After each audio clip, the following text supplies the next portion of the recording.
Vamos a calcular la transformada de Fourier de un pulso cuadrado usando la tabla de pares y de propiedades. Bueno, estamos partiendo del hecho que ya sabemos, que ya conocemos la definición integral de la transformada de Fourier y que ya también conocemos varios pares de transformadas. En este caso vamos a hacer uso de la propiedad, de varias propiedades, ¿no? Para encontrar o para deducir a partir de la tabla de pares la transformada de Fourier de este pulso cuadrado. Aquí tenemos un pulso cuadrado, pero está negado, este es negativo y está fuera del origen, ¿sí? Nosotros conocemos por lo regular un pulso cuadrado centrado en el origen, ¿no? En la tabla de pares, en el ejercicio anterior lo vimos. Bueno, esta es mi función x de t.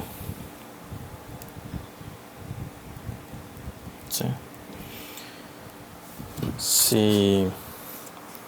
Si yo vuelvo a dibujar el pulso cuadrado, pero ahora lo dibujo centrado en el origen, ¿cómo estaría? Primero tengo que hacer dos observaciones. ¿Sí? Una, ¿cuánto dura el semiciclo? Pues el pulso aquí va de 2 a 4. De 2 a 4 segundos. La mitad está en 3, ¿no? O sea, de 2 a 4, 4 menos 2, quiere decir que la duración del ciclo es de 2 segundos. Si yo pusiera un pulso cuadrado centrado en el origen, ¿de dónde a dónde sería para completar los dos? Sería de menos 1 segundo a 1 segundo. ¿Sí? Es un pulso cuadrado pero positivo con la misma duración. ¿Qué amplitud tendría que tener para tener la misma área? Si esta es amplitud menos A, esta tiene amplitud A. ¿Sí? Son dos pulsos diferentes, sin embargo con la misma área. Esa es su semejanza. ¿Sí? Mi primer pulso se llama x de t, mi segundo pulso vamos a llamarle f de t. Ahora, ¿qué propiedades vamos a usar? Bueno, lo primero que tenemos que ver aquí, ¿por qué hicimos esto? Lo que pasa es que mi pulso f de t es un pulso que yo ya tengo, es una señal conocida que yo ya tengo en mi tabla de pares.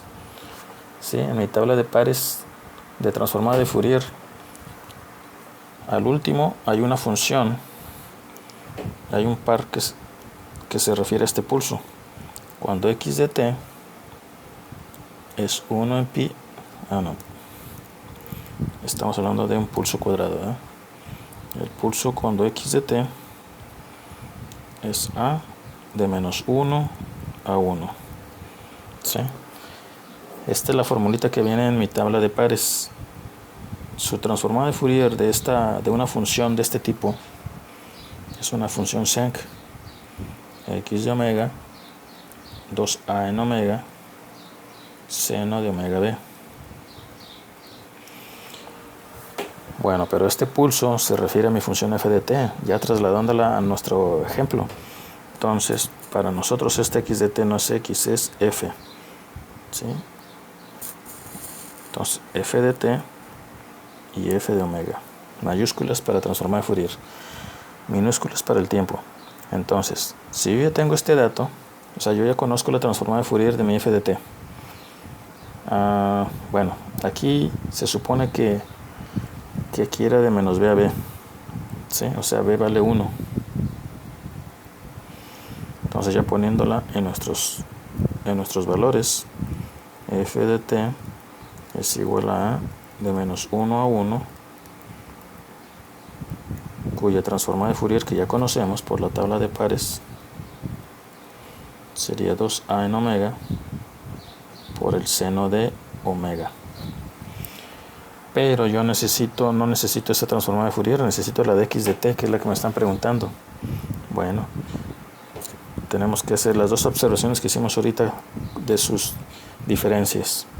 Yo necesito la transformada de mi x de t. Si yo defino x de t en términos de f de t, ¿qué sería? La amplitud primero es negativa, o sea, x de t es igual a menos f de t. Ahora mi f de t necesito desplazarla, ¿cuánto? está desplazado, o sea, está fuera del origen. Yo necesitaría desplazar a f de t para que fuera igual a x de t, ¿sí? Ya está negativo el pulso, ok. Y ahora tengo que recorrerlo 3 segundos. Es decir, mi x de t es igual a menos mi f de t desplazada 3 segundos, retrasada 3 segundos. ¿Para qué me sirve ver estas semejanzas, esta identidad? Bueno, lo que pasa es que la transformada de Fourier de mi x de t, o sea, la x de omega que yo quiero, va a ser igual a menos la transformada de Fourier de mi f de t multiplicando, según la propiedad de desplazamiento, por una exponencial compleja e a la menos j omega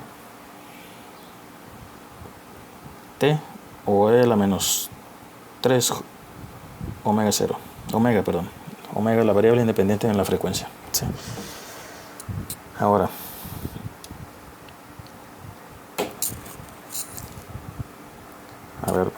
vamos a repetir esto. La transformada de Fourier de x de t es x de omega. ¿Cuál es la transformada de Fourier de f de t menos 3? Según la propiedad de linealidad, el menos no le afecta.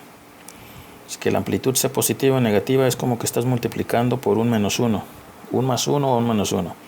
Entonces, según la propiedad de linealidad y la de la aditividad de la homogeneidad, la propiedad de aditividad de linealidad, este menos simplemente se va a trasladar a la transformada de Fourier f de omega.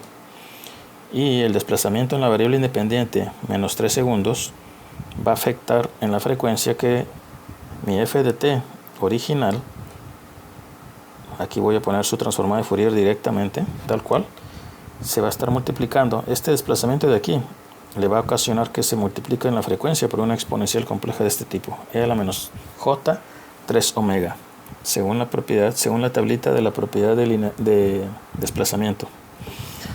Ok, ¿qué significa? Ya tengo, ahora, se fijan aquí que mi f de omega, ya la tengo, es todo esto. Entonces, resumiendo, ¿cuál es la transformada de Fourier de x de omega? De mi señal cuadrada original. Pues es f de omega, que es 2a en omega, por el seno de omega, por la exponencial e a la menos j 3 omega. Y esa es mi transformada de Fourier de mi pulso cuadrado original, que lo deduje, no calculé ninguna integral, lo deduje a partir de la tabla de pares y la tabla de propiedades. Solamente usé dos propiedades, linealidad y desplazamiento.